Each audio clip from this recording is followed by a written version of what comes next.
Hola amigos de Convicción Jurídica, el licenciado José Luis Jorge Chávez tiene el gusto de saludarlos y hoy me encuentro muy feliz. Hoy tengo el placer de entrevistar a una gran jurista, una gran dogmática, la doctora Erika Bardales Lascano, que hoy ha estado aquí con nosotros en el foro de feminicidio en la Cámara de Diputados.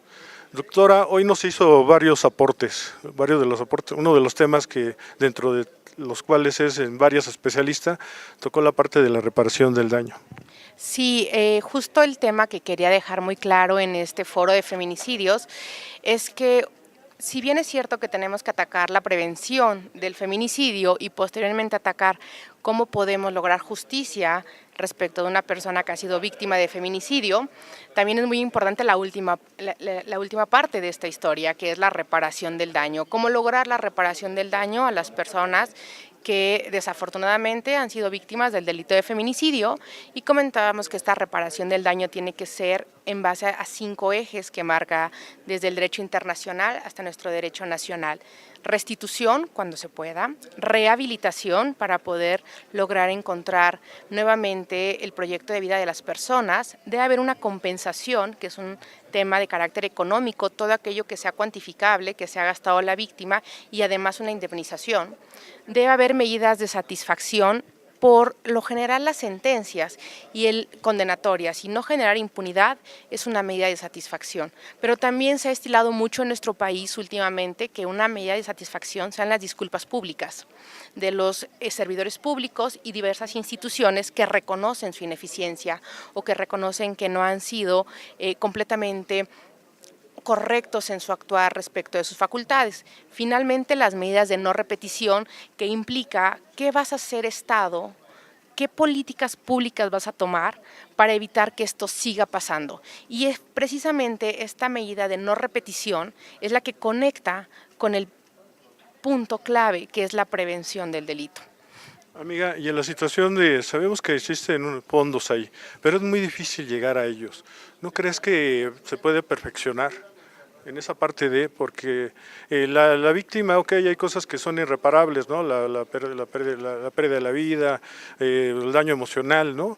Lo intentamos compensar con esa parte económica, pero ¿qué tan difícil es? Yo desde mi apreciación creo que es muy difícil llegar a esos recursos.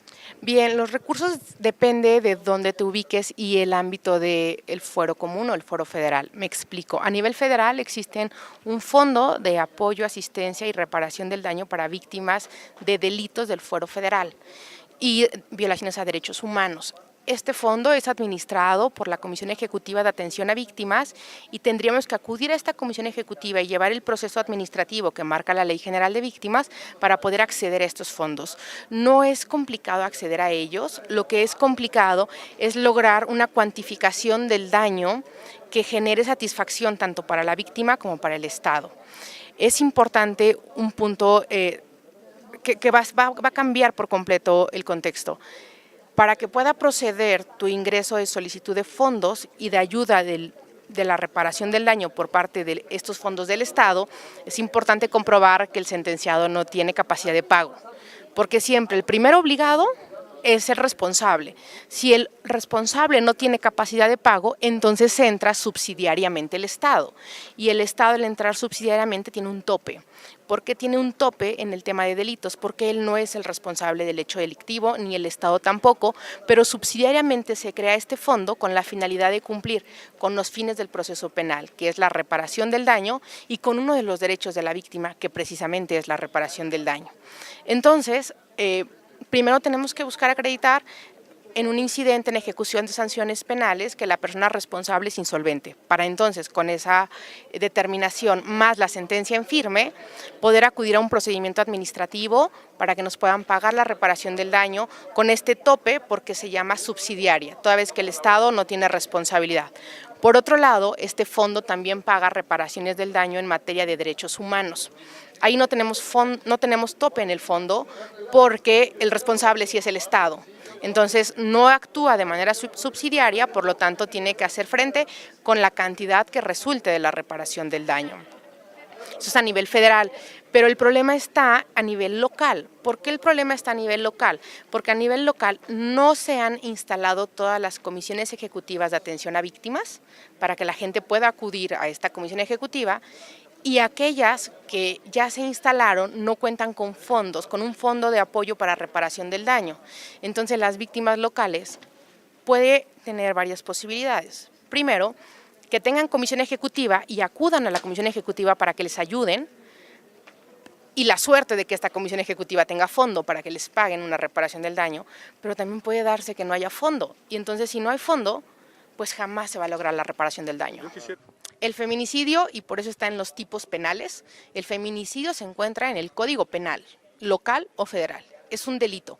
Entonces siempre va a haber un tope cuando quieras que te paguen la reparación del daño con recursos del Estado.